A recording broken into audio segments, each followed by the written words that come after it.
जैसे ही उस माता का बेटा जो डीएम था, जैसे ही आया, घर में प्रवेश किया, तो माँ ने रोते हुए कहा कि आज तेरे पिता से कहा सुनी होगी और तेरे पिता ने आज मुझे बहुत मारा है। उस डीएम ने कहा कि माँ, क्या हुआ मॉम?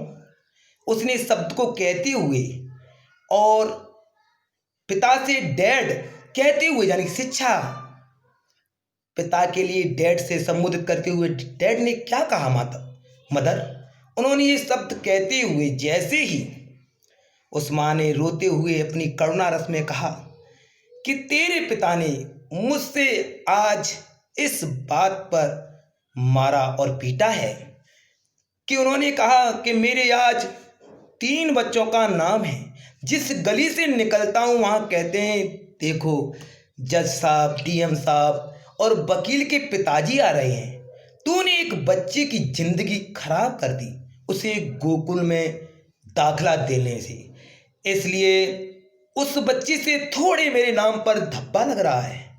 इन शब्दों को कहते हुई माता उस डीएम के सामने रोई। डीएम बोला, ठीक है डैड, बात कर लेंगे, आने दो, थोड़ा आज थका हुआ हूँ, शाम को मिलते हैं और डेढ़ से बात मैं कर लूँगा, जरा खाना परसिए। इस बात को कहते हुए जैसे ही वो डीएम जो था अपने खाने को चला गया, खाना खाने के बाद अपने बिस्तर को पकड़ लिया, भूल गया माँ ने क्या कहा। फिर उसका दूसरा बेटा जो जज था वो भी आया और उससे भी माँ ने वही शब्द किए जो उससे कहा था। वह शब्द कहे, वो जज भी बोला, ठीक है माँ, डैड से बात कर लेंगे, इस समय तुम खाने, मेरा भूख लग रही है, सारा दिन दिमाग खर्च करके आया हूँ, और आप ऐसा कीजिए कि आप जाकर फिर सुबह बात करते हैं, आप सोइए, आप रिलैक्स रहिए। यानी कि उस शिक्षित उस जज ने भी यही शब्द किए।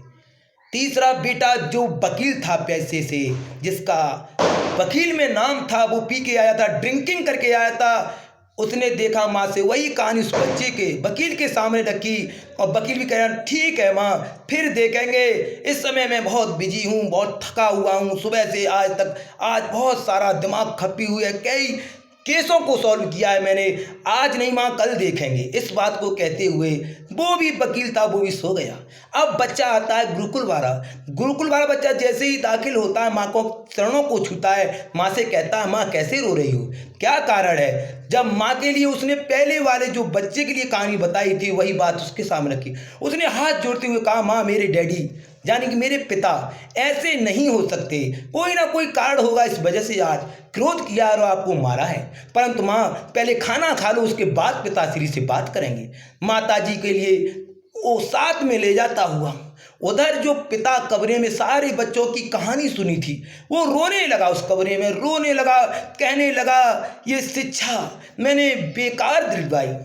जो इस माता की जो बात है, जिस पत्नी ने अपने इस बच्चे पर इतना लाड प्यार रखा, जितना उसने भरोसा जताया, आखिर इसके संस्कार ही आज उस पिता को रुला रहे थे कि कैसी शिक्षा, किस बात की शिक्षा।